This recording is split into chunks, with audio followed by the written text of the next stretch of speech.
Hello বন্ধুরা, তোমরা সবাই কেমন আছো? আজকে আমরা দেখব কিভাবে প্রফেশনাল ইউটিউব থাম্বনেল তৈরি করা যায় হাতে থাকা স্মার্টফোনটি দিয়ে। তো প্রথমে ছোট্ট একটি অ্যাপসের প্রয়োজন হবে। অ্যাপসটির নাম হলো পিক্সেল ল্যাব। এটি প্লে স্টোর থেকে খুব সহজেই পেয়ে যাব। অ্যাপসটি ডাউনলোড করে নেব। অ্যাপসটি ওপেন করে নেওয়ার পর এরকম দেখতে পাবো। ওপরে 3 ডটে ক্লিক করব, ইমেজ সাইজে ক্লিক করে এটিকে ইউটিউব থাম্বনেলে সিলেক্ট করে নেব। নিউ টেক্সট লেখাটি ডিলিট করে দেব। এখানে ক্লিক করার পর ফ্রম গ্যালারিতে ক্লিক করে সুন্দর একটি ব্যাকগ্রাউন্ড নিয়ে নেব। তারপরে এখানে ক্লিক করে ইম্পোর্টে ক্লিক করব। পছন্দ মতো একটি ছবি নিয়ে নেব। ছবিটিকে জায়গা মতো বসিয়ে নেব। তারপর আবারও ইম্পোর্টে ক্লিক করে আবার একটি ছবি নিয়ে নেব। ছবি দুটোকে ঠিকভাবে বসিয়ে নেব। তারপর এখানে ক্লিক করে ছবি দুটোকে লক করে নেব।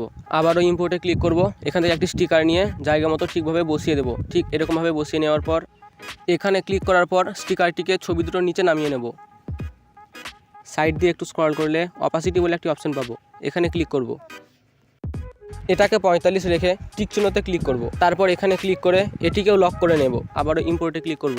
আর এই ভিডিওর মধ্যে যতগুলো ম্যাটেরিয়াল ইউজ করব সবগুলো লিঙ্ক নিচে ডেসক্রিপশন বক্সে দিয়ে দেবো। সেখান থেকে তোমরা ইজিলি ডাউনলোড করে নিতে পারবে। এখান থেকে একটি ছবি নিয়ে নেব, একটু সাইডে সরিয়ে নেব। এখানে ক্লিক করব। তারপর আবার এখানে ক্লিক করব। তারপর আবারও এখানে ক্লিক করব। এরপর টিক চিহ্নতে ক্লিক করব।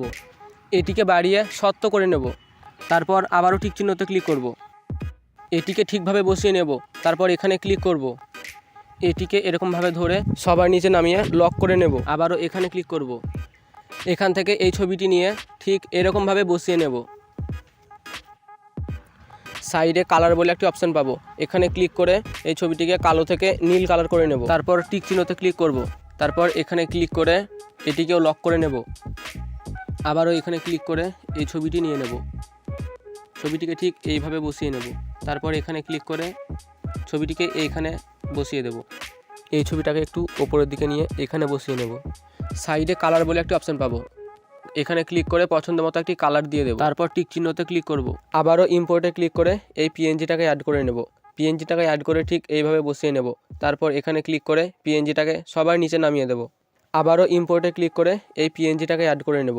পিএনজিটাকে অ্যাড করে ঠিক এইভাবে বসিয়ে নেব। এখানে ক্লিক করে পিএনজিটাকে এরকমভাবে ধরে এখানে নিয়ে আসবো। এরপর পিএনজিটাকে লক করে নেব। আবারও ইম্পোর্টে ক্লিক করব। তারপর এই ছবিটাকে নিয়ে নেব। এই ছবিটাকে এরকমভাবে বসিয়ে নেব। তারপর এখানে ক্লিক করে ছবিটাকে সবার নিচে নামিয়ে দেব। ছবিটাকে লক করে নেব। এখানে ক্লিক করে টেক্সটে ক্লিক করব। নিউ টেক্সট লেখাটির উপর ডবল ট্যাপ করব। এরপর নিউ টেক্সট লেখাটি ডিলিট করে পছন্দ মতো কিছু একটি লিখে নেব। লেখাটিকে ঠিক জায়গা মতো বসিয়ে নেব। এরপর সাইডে একটু স্ক্রল করলে এবি বলে একটি অপশান পাবো। এখানে ক্লিক করব। এরপর মাই ফন্টে যাব। পছন্দ মতো একটি ফন্ট সিলেক্ট করে নেব। এটাকে একটু সরিয়ে নিয়ে এই অপশানে ক্লিক করব। তারপর এখানে ক্লিক করব। এরপর টিক চিহ্নতে ক্লিক করব। এরপর শ্যাডোতে ক্লিক করব।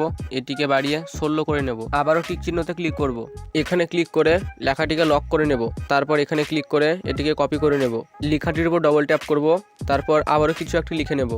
সাইডে ফন্ট বলে একটা অপশান পাবো। এখানে ক্লিক করব। মাই ফন্টে যাব। এখান থেকে ফন্টটিকে চেঞ্জ করে নেব। এরপর এখানে ক্লিক করব। তারপর এই দুটোকে হালকা একটু বাড়িয়ে নেব। এরপর লেখাটিকে জায়গা মতো বসিয়ে নেব। এরপর এখানে ক্লিক করব। এই লেখাটিকে লক করে নেব আর এই লেখাটিকে কপি করে নেব। আবারও লেখার উপর ডবল ট্যাপ করে এই লেখাটিকে চেঞ্জ করে অন্য কিছু লিখে নেব। এরপর লেখাটিকে ঠিকভাবে বসিয়ে নেব। তারপর এখানে ক্লিক করব। লেখাটিকে লক করে নেব। এরপর এই লেখাটিকে সবার উপরে নিয়ে যাব। এরপর এখানে ক্লিক করে লেখাটিকে আনলক করে নেব। লেখাটিকে ঠিকমতো অ্যাডজাস্ট করে নেব। এরপর কালারে ক্লিক করব। এরপর হলুদ কালারটি নিয়ে নেব। এরপর ইম্পোর্টে ক্লিক করে এই পিএনজিটা নিয়ে নেব। পিএনজিটাকে ঠিকভাবে বসিয়ে নিয়ে এখানে ক্লিক করে পিএনজিটা লক করে নেব। তারপর পিএনজিটাকে এরকমভাবে ধরে সবার নিচে নামিয়ে দেব। এখানে ক্লিক করে পিএনজিটাকে আনলক করে নেব। এরপর একটু সাইডে সরিয়ে নিয়ে শ্যাডোতে ক্লিক করব। তারপর এখানে ক্লিক করব। এরপর টিক চিহ্নতে ক্লিক করব। এরপর উপরে এখানে ক্লিক করে এখানে ক্লিক করব। কাস্টম লেখাটিকে আলট্রা করে নেব। এরপর সেভ টু গ্যালারিতে ক্লিক করব। এরপর ছবিটি গ্যালারির মধ্যে চলে যাবে। তো আজকের ভিডিওটা এই পর্যন্তই। সবাই ভালো থেকো, সুস্থ থেকো। দেখা হচ্ছে পরের ভিডিওতে। বাই।